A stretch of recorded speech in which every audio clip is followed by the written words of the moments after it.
Bismillah ar-Rahman ar-Rahim. Assalamu alaikum.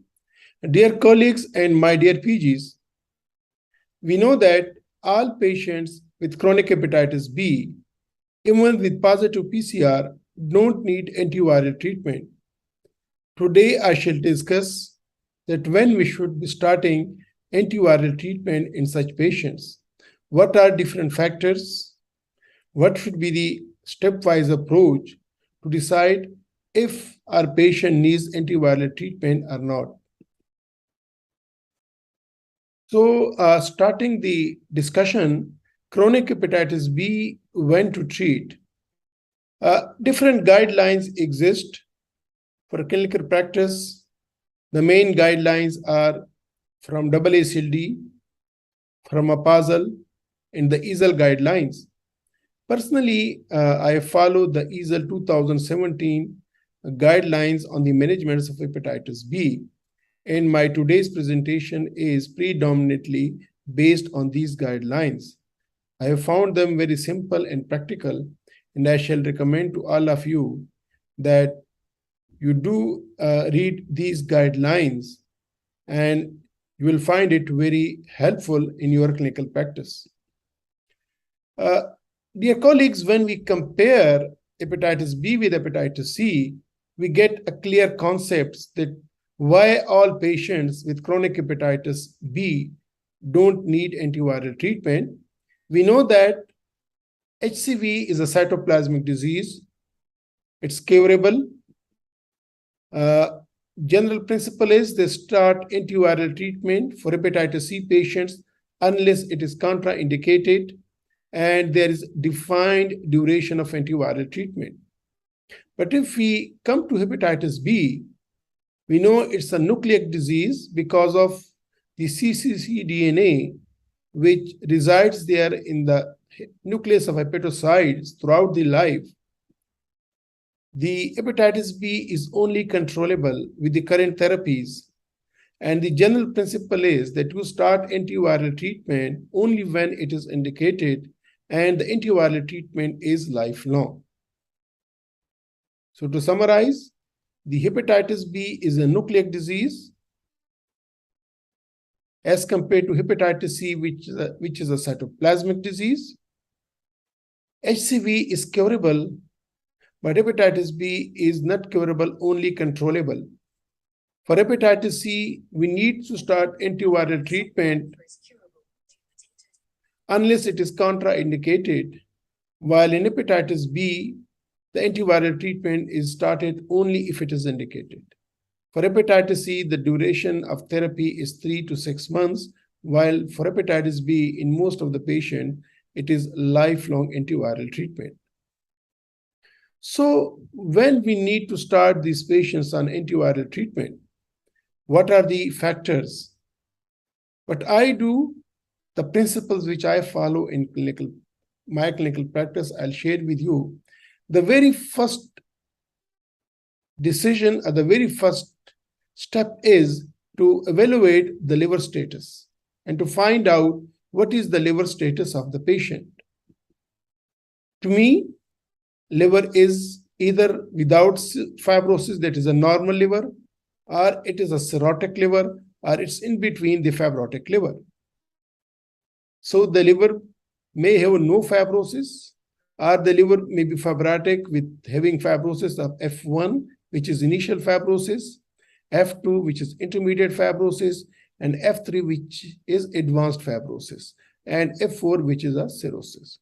So how to decide, how to be able clinically to say that whether the liver of my patient is normal, fibrotic, or cirrhotic? For this, we need to examine the patient for clinical features. Then we need to evaluate the ultrasound, and then the EPRI, FIB4, and FibroScan. If my patient has got clinical features like an episode of hepatic encephalopathy, past or at presentation, is there a history of bleeding varices? If a patient presents to us with ascites, no, the patient is cirrhotic, his liver is cirrhotic, and there is no doubt about that. So the diagnosis is clear. At times, the patient may not give any history of HE or any history of bleeding varices or no history of ascites. So then we decide on the ultrasound. If in such patients, in the absence of clinical features, if the ultrasound is showing small shrunken liver, splenomegaly, dilated portal vein, with or without ascites, which may be mild ascites, again, my patient liver is cirrhotic. But even in patients where there is no clinical features suggestive of liver cirrhosis and ultrasounds is by and large reported to be normal, can I decide if my patient has got cirrhotic liver? Yes. Then comes the role of the EPRI, FIB4, and FibroScan. If the EPRI value is more than 1.5, if the FIB4 value is more than 3.5, and if the FibroScan value is more than 12.5, again, my patient's liver is cirrhotic. So the first point is that I should be clear if my patient has got cirrhosis or not. On the other end, if there are no features of the cirrhosis like hepatic encephalopathy, bleeding varices, and ascites, ultrasound is perfectly normal, and the EPRI is less than 0.5, FIB4 is less than 1.5, and FibroScan values are less than 7.5, now my patient's liver is perfectly normal. And then the fibrotic liver is in between these two. Of course, there will be no features suggestive of liver cirrhosis like HE, bleeding varices, or ascites. Ultrasound will be normal. But when we come to the EPRI, FIB4, and FibroScan, it will be in between these two extremes. More than 0.5 and less than 1.5, the EPRI. FIB4, more than 1.5 and less than 3.5. And FibroScan, more than 7.5, that is 7.6 to 12.5. Please remember this color coding, that the green is for the normal liver, yellow is for the fibrotic liver, and red is for the cirrhotic liver. As we will discuss further, these color coding will become more important. So the first step is to decide in which category my patient liver falls. Normal liver, fibrotic liver, or cirrhotic liver. Second point, or the second factor in the list should be to know about the viral load. What is the viral load of my patient? I'll share with you the reveal long-term follow-up data, which was study a decade ago conducted in the Taiwan, and it was published in 2006. And what they found, but they followed these patients, the vertical or the data, that they found that if the value of the viral load is less than 60 or 60 to 200 or 200 to 2000 or 2000 to 20,000 and more than 20,000, how these patients behave. What is the cumulative incidence of cirrhosis at 13 years follow-up? And it was almost 3,500 patients. So increasing the viral load, baseline viral load, higher was the risk of cirrhosis. Like if there was less than 2,000, the chance of cirrhosis was less than 10%. But when it was between 2,000 to 20,000 international units, initially the study reported in copies. I have converted that into units for the simplicity, and what nowadays we are getting reports in the international units. So 2,000 to 20,000, the risk of cirrhosis is 23%. And when it is more than 20,000, the risk is 36%. And similarly, coming to the incidence of HCC, according to the baseline viral load, if it is less than 2,000, 3.6, when it is between 2,000 to 20,000, then it is 12%. And when it is more than 20,000, then the risk of the incidence of HCC is almost 15%. So the point is, lower the viral load, lower is the chance of patient becoming cirrhotic and developing HCC. And this is very, very important, because what we will see, the figure has come, the 20,000 figure we will see in the guidelines, and the 2000 figure will see the guidelines. So when we evaluate the workload, we will have three main milestones are the limiting factors. If my patient's viral load is less than 20 units, this is practically considered negative PCR if the patient is treatment naive. But if a patient has been started on treatment and the patient's PCR has dropped to less than 20 units, then this is called maintained viral load, MVL, maintained viral load. So when you read papers, this terminology comes. And second, if my patient's viral load is between 20 to 1999 or 2000 for simplicity purposes, this is called low-level viremia.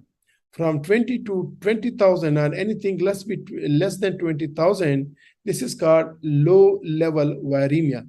And then if the viral load is more than 2,000, again, this is in the therapeutic range. So the second point, that after we decide whether my patient liver is completely normal, fibrotic, or it is cirrhotic, second decision should be done whether what is the viral load of my patient. If it is less than 20, less than 2,000, or more than 2,000. And another value is more than 20,000. So we should be clear in which category our patient falls. More than 20,000, or less than 20,000 but more than 2,000, or less than 2,000 but more than 20, and less than 20. So this is the second step, that you should decide in which group your patient falls. Third is the serum ALT levels. You decided what is my liver status of the liver of my patient, what is the viral load. No, third deciding factor is the serum ALT levels. So serum ALT levels may be normal, and the 40 or 50 is the normal range. It may be raised, and when it is raised, either this is less than 2 times raised or more than 2 times raised. So this is the clinical decisions or clinical landmarks which you should decide, that if the ALT is normal or if it is raised, and if it is raised, whether this is less than twice the normal limit, it is more than twice the normal limit. And then comes the other factors. So we decided, or we evaluated whether our patient's liver is normal, fibrotic, or cirrhotic. What is the viral load? What is the ALT levels, normal or raised? And if it is raised, whether this is less than 2 times or more than 2 times. No, comes the other factors. We must look for the other factors, and these are whether my patient's age is more than 30 years or less than 30 years. Is there any family history of hepatocellular carcinoma or cirrhosis in that patients? And is there any extra hepatic manifestation? So these are the 3 main other risk factors you should look for, and you should take a record of it. So with these 4 steps, that first, knowing the liver status, second, the viral load, third, the ALT levels, and then the extrahepatic manifestation, now we decide that whether our patient needs treatment or not, whether the patient falls in the category of those who need treatment. So here will be the liver status, will be the viral load, and this will be the ALT levels. So the red color coding, which I told you, we use the red color for the livers, for the cirrhotic liver. So if my patient's liver was cirrhotic to start with, so any detectable level of hepatitis B DNA, and regardless of the ALT levels, the patient needs treatment. I go back to slides and to tell you in more way that if my patient is cirrhotic, and here I must be saying stable cirrhotic, because if decompensated cirrhosis too much, then at times the antiviral treatment makes a problem. So if my patient is cirrhotic, then any viral load, it may be 20, it may be 100, it may be 1,000, 2,000, more than 2,000 or more than 20,000, any level, irrespective of the viral load and irrespective of the ALT, whether this is normal, raised, less than 2 times, more than 2 times, the patients, and irrespective if there's any other factor like ages, whatever age is, if there's any history of HCC or cirrhosis or not, if there any extrahepatic manifestation or not, my patient need antiviral treatment. So this is simple. Cirrhotic liver, a compensated cirrhotic, patient needs antiviral treatment. No. What about if my patient is fibrotic? The yellow category, which I discussed with you. Here, the viral load comes into play. It should be more than 2,000. It should be more than 2,000. And the ALT must be raised any level, even less than 2 times. So only raised ALT is required, and more than 2,000 units of DNA is required. And why this level has been increased as compared to the cirrhotic liver? Cirrhotic liver is a damaged liver. Fibrotic liver is on the way towards developing cirrhosis. So we do need some level of DNA to start antiviral treatment. So till now, it's easy. Fibrotic liver, DNA must be more than 2,000 and any level of ALT, but it should be raised. Now coming to the normal liver. If my patient's liver is normal, there were no clinical features of cirrhosis, ultrasound was perfectly all right, the APRE, FIB4, FibroScan, everything suggested it's a normal liver. Here, no, the threshold, the starting antiviral treatment is raised from 2,000 to 20,000. It should be more than 20,000. And here the ALT should be more than twice the normal, more than 2 times normal. In simple words, more than 100 and more than 80, depending upon the value of the local labs. So, to summarize again, if my patient's liver is cirrhotic, any level of HBV DNA, and regardless of the ALT levels, whether normal or raised, patient needs antiviral treatment. If my patient is fibrotic liver, so the DNA needs to be detected and at least 2,000 units, and the ALT needs to be raised. And if my patient's liver is normal, the DNA needs to be more than 20,000 and ALT needs to be more than twice upper limit normal. Till now, things look simple and straightforward, and they are straightforward. If this is the very simple or baseline criteria, if your patient falls in any of these 3 criteria and fulfilling these 2 additional factors, it's easy, you start these patients on treatment. But in the clinical practice, it's not the same every time. I always say to my PG that in medicine, 2 plus 2 is not equal to 4 every time. At times, it is equal to 3, and at times it is equal to 5. So in clinical medicine, 2 plus 2 maybe is equal to 3, 4, or 5. So be ready for that. So I shall now give an example. If my patients, the decision comes when it's fibrotic liver or normal liver. My patient liver is fibrotic and my patient liver is normal. The required DNA is also more than 2,000 for fibrotic and more than 20,000 for normal liver, but ALT is normal. What to do now? The criteria is not being fulfilled. So this is a special scenario or extended criteria. So here comes the role of other factors, which I discussed with you. So according to EASL guidelines, if a patient's fibrotic liver with more than 2,000 units or normal liver with more than 20,000 DNA level, but the ALT normal, if the patient age is more than 30 years, if the patient is giving family history of HCC or cirrhosis, or if the patient has got extrahepatic manifestation, no, you start this patient on antiviral treatment, despite ALT being normal. And ALT being normal means being normal at different occasions.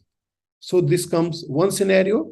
Second scenario may be that it's a fibrotic liver, ALT isn't raised, or normal liver, ALT is more than 2 times raised, but the DNA level does not fall in the required category. Fibrotic liver, ALT is raised, but the DNA is less than 2,000. It's a normal liver, ALT is more than 2 times, but the DNA is less than 2,000. Not 20, it's 2,000. For this, the 2000 is the scenario. It's a difficult scenario. So what to do? This is called lower level viremia. So what to do here?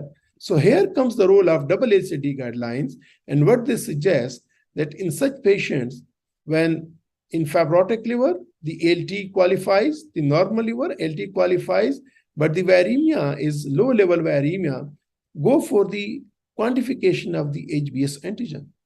If the HbS antigen quantity is more than 1000 international unit, you treat this patient, you start antiviral treatment in these patients. But if it is less than 1000, then you don't treat, you follow these patients. And you follow these patients with serial DNA levels. And of course, if the DNA levels remains normal 3 months, 6 months, 1 year, then you go for the repeat quantification of the HbS antigen. So my dear colleagues, to summarize, to starting the patient on antiviral treatment, the first step is to know about the liver status, whether this is cirrhotic liver, fibrotic liver, or normal liver. Then go for the DNA levels, whether this is just detected or if it is value. So what is the value? It is 2000s or more than 2000, 20,000, more than 20,000. The ALT, if this is normal or this is raised. If raised, this is with less than 2 times raised or more than 2 times raised. And if there is any additional factors like the age more than 30 years, family history of HCC or extrahepatic manifestation. And when you evaluate these 4 steps, then you will be able to start antiviral treatment if it is indicated. So this is the algorithm which I follow in my clinical practice, and it is based on the EASL latest guidelines, 2017 guidelines. But the statements of the guidelines at times becomes very confusing, and you cannot translate that into clinical practice. So in today's presentation, I tried to make them simplify and give you the simple algorithm, the simple steps. So the 4 steps, decision making, clinical decision making, whether my patient needs antiviral treatment or not, is really helpful. I found it helpful, and according to the guidelines and according to the patient needs. So I hope I was able to explain my thoughts on this and explain the algorithm which I follow in a simple way. In the next video, inshallah Aziz, we shall be discussing that what antiviral treatment is available and how to go about. So till then, it's Khuda Hafiz, and take care of yourselves. Thank you.